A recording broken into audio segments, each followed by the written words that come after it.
Hey, welcome back to another jog video. It's your man Jake, and well, everybody, it's that time of the year again. And no, I'm not talking about Christmas.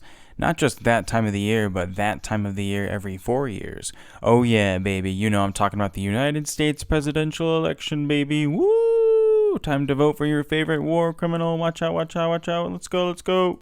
Your choices are, do you want an orange spray-tan toad person who was convicted of child R-word in a civil court who paid New York Times ad suggesting the death penalty for the wrongly accused Central Park 5 children, who ordered the assassination of a top Iranian military official to gain approval points, who installed an illegal and unjust temporary Muslim travel ban, who was close with Jeffrey Epstein and so much worse, or a radfem girl boss war criminal personally assuring and insisting on arms shipments to exterminate children en masse, who actively seeks to extend the Ukraine-Russia war, which has reached a death toll of over 1 million, who has Liz Cheney, the wife of one of the most inhumane government officials that is Dick Cheney, with her, Kamala Harris, on her campaign trail, and now also advocates for an increase of fracking and more resources to the border wall, despite initially vehemently opposing Trump's wall, as one should.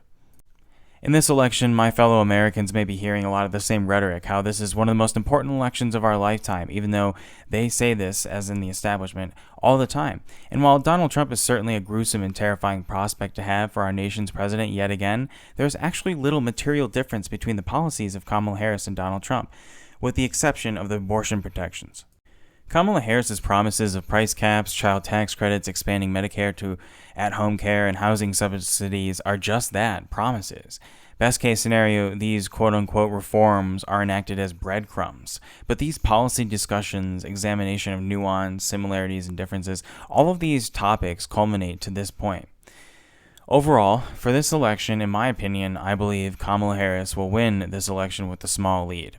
It is highly unlikely to see a landslide victory for either candidate, and this is not just based on polls.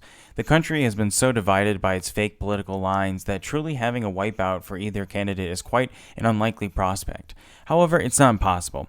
In that scenario, I think it's extremely unlikely Trump would win by a landslide. His presidential legacy and current reputation are widely seen as despicable, which is a correct opinion to have. So in that sense, I think that won't occur. It's also not impossible for Kamala Harris to have a sweeping victory. However, this is also most likely not true because her political brand has been sold to the American people for such a short period due to the narcissism of Joe Biden, and she doesn't have that same impression on the American people, while also campaigning as a woman of color in a white supremacist and patriarchal nation. So the real likelihood comes at which person will win with a small lead. And while a lot of signs point to a potential upset with Trump succeeding in achieving re-election, I think overall the country is going to lean blue. As much as I would love to predict on a state-by-state basis, I think the race is too close to make that estimation for sure.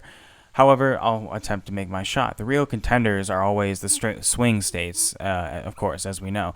Noting that, I think Pennsylvania will come out with a slight blue lead, thus effectively securing the election for Kamala Harris.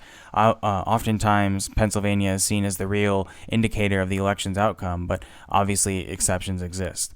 It's not impossible for Kamala Harris to lose Michigan because the 100,000 uncommitted voters speaking out against the mass extermination of children in the Holy Land explicitly jeopardize that potential victory. However, I still think the state will lean blue.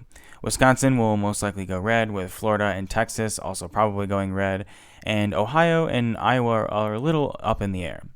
Obviously, anything can happen. But I also think this election is an indication that the most egregious crimes humanity can commit are acceptable to the establishment in this country. I think Americans are so desperate and starved of real representation that they'll take anything they can get, even if what they get is basically nothing, with breadcrumbs and little more. What we need is real change, but for now, we shall see what now occurs. Take care, make sure to get out and vote if you haven't already, if you're an American. And thanks so much for watching. I'll see you in the next one. Peace.